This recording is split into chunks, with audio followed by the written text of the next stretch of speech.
естіп көріп отырғандар міндетті түрде лайк басып, комментарий жазып, WhatsApp, Facebook, Instagram, Telegramға бөлісіп, Алпыс апа 70 жезделеріңізге жеткізіңіздер. Санжар Боқаев туралы не айтасыз дейді. Санжар Боқаев көк көз маймыл, шегір көз маймыл, биліктің маймылы киембі, қазіргі Тоқаевтың үруге рұқсаты бар, иті аңырауға рұқсаты бар, есегі билеуге рұқсаты бар маймыл. Болды. Маймыл болғанда көк көз маймыл болды. Шегір көз дей ма? Шегір көз маймыл. Маймылдың жаңа сорты. Мамайды түрмеден шығару үшін не істейді? Әй, ол Мамай әртіс ол. Кландардың өзара тартысының жаңағы құрбаны. Ол таза адал демократиялық саясаткер емес, кеше де айттым. Ол ойын, шоу болып жатыр, шоу.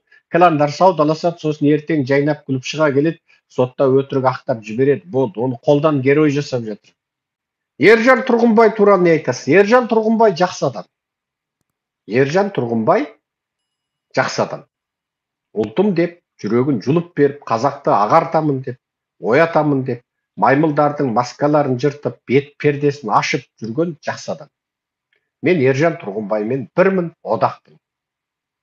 Аға ретінде де сыйлаймын, жүйеге, билікке қарсы тұрған еңбек үшін де сыйлаймын. Ал тағы кеше айттым Мұхтар Әбілязов туралы. Мұхтар Әбілязов билікке бірінші болып қарсы тұрған, қазақтың диктаторлық жүйесіне ең алғаш болып қарсы тұрған қазақтың сақа күрескер азаматы деп. Қазақ қашан 50 миллион боламыз дейді.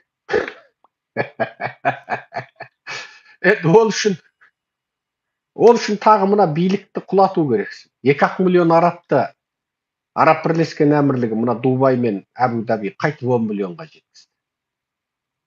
Ана мұнайдан түскен байлықты бүкіл туған арабтың баласына берді.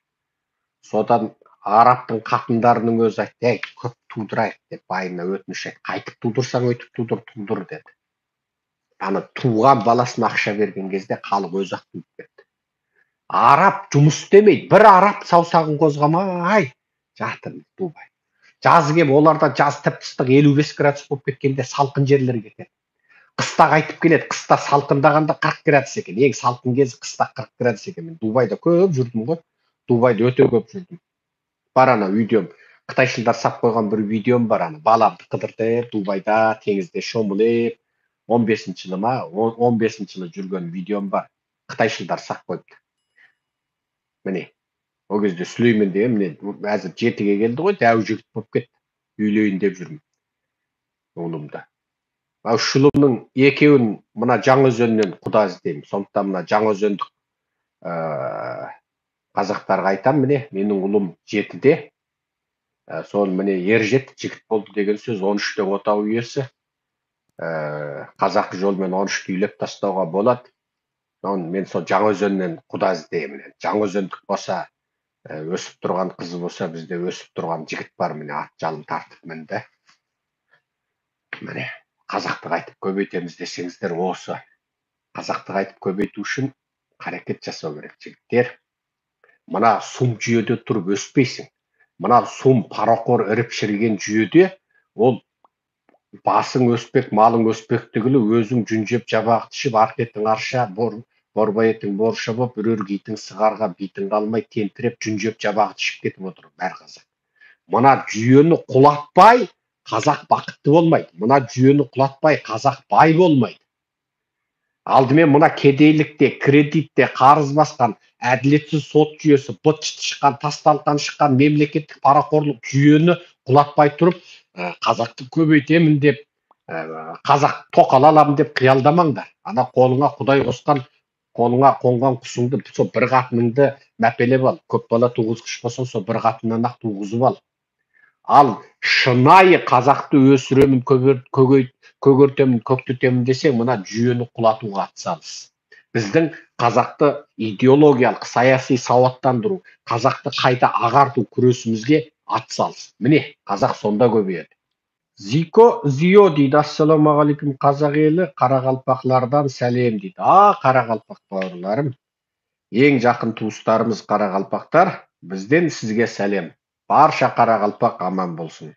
Кеше Жоңғар шапқан кезде Қабанбай бабамыз алты алаштың басын қосқанда, ұлы жүз алашы, орта жүз алашы, кіші жүз алашы дегенде қарақалпақ алашы болып, сол қарақалпақ алты алаштың біреуі болып, сол алты алаш болып бірігіп жаңағы жоңғарға шапқанбыз. Ұлы жүз, орта жүз, кіші жүз үшеу басы бірігіп қазақ болып қалғанда Қарақалпақ құмда қазақтан алыстау шеттеу жақта Қарақалпақ болып өзі дербес ұлт болып қалды. Негізінде біз сізбен аға бауырмыз. Анау ежелде ертеде ешкі жүні бөртеде жаңағы алаш болыпты, алашаған болыпты, алашағаннан қазақ созақ туыпты, қазақтан ағарыс, бекарыс, жанарыс болыпты, созақтан Қарақалпақ болыпты деп тарайтын шежіреде сол арғы аталарымыз бір. Ал тағы қандай сұрақ бар енді? Орыс бірінші құлай ма, Қытай бірінші құлай ма дейді. Оны бір жаратушы Құдай ғана біледі. Ешкім білмейді. Орыс, Қытай. Таңертең орнымыздан тұрсақ, Ши Цзиньпинді тұтқындапты десе Қытай құлайды. Орысты Путин өліп қапты, не Путин тұтқындалып десе орыс құлайды. Оны бір Құдай біледі. Оны сол саяси элиталары шешеді. Ішкі жағында ордада көтеріліс болуы мүмкін, орда өзгерісі болуы мүмкін. Оны ешкім білмейді.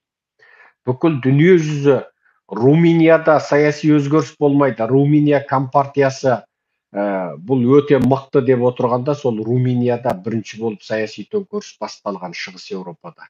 Сөйтіп коммунистік жүйенің қабырғасының сөгілгені, шаңырағының шайқалғаны сол Румыниядан басталған. Сондықтан бұл жерде бір нәрсені саяси өзгеріс мәселесін кесіп айту қиындау болады. Ресейдегі қазақ балаларына қазақ тілін заңды түрде міндетті қылып оқыту үшін не істесек болады дейді. Ол үшін 1 миллион қазақ ереуілге шығып, Ресейдегі 1,5 миллион қазақтың қазақ тілі мектебі неге жоқ деп ереуілге шығу керексің Алматы, Астанада.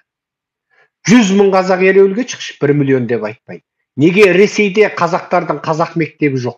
Неге Ресейде 1,5 миллион қазақтың жаңағы қазақ тілді газет журналы жоқ, телевизиясы жоқ деп 100 мың қазақ ереуілге шықшы? Шыға алмайсың ба? Онда бұл сұрақты қойма. Сымбат Садық дейді, Серікжан мырза, егер Қытай ыдыраса, Іле Қазақ автономиялы облысы дербес Іле Қазақ демократиялық республикасы болып тәуелсіздік алып шығуы қаншалықты мүмкін? 100% мүмкін. Жер бетінде қазақтың бір-ақ мемлекеті болсын деген сөз жоқ. Ағылшынның 5 мемлекеті бар. Англия бар, Америка бар, Канада бар, Аустралия бар, Жаңа Зеландия бар. Ендеше қазақ тілінде 2 мемлекет болсын. Анығында қырғыз, ол да біздің осы қазақ-қырғыз бір туған. Қарақалпақта тәуелсіз ел болсын, бір туған. Мана Өзбекке барсаң да, Қырғызға, Қарақалпаққа барғанда мен шетелде жүргендей сезінгем жоқ, өзімнің тура бір осы 77 жамағайынымның үйінде жүргендей сезінесің. Қырғызға қарасаң қазақ сияқты, Қарақалпақта қазақ, Өзбекте ака деп осы жаным беріп тұр. Шетелге барған сияқты сезінбейсің. Түркияда жүргенде де өзімді шетелдік сезінгем жоқ. Сондықтан бұл жерде Қытай ыдыраса, Іле Қазақ автономиялы республикасы бола ма, жоқ Іле республикасы бола ма, жоқ Алаш республикасы бола ма? Ол құрылу әбден мүмкін. Ресей ыдыраса, Ресейдегі қазақтарды да бөлек тәуелсіз республика болуы мүмкін.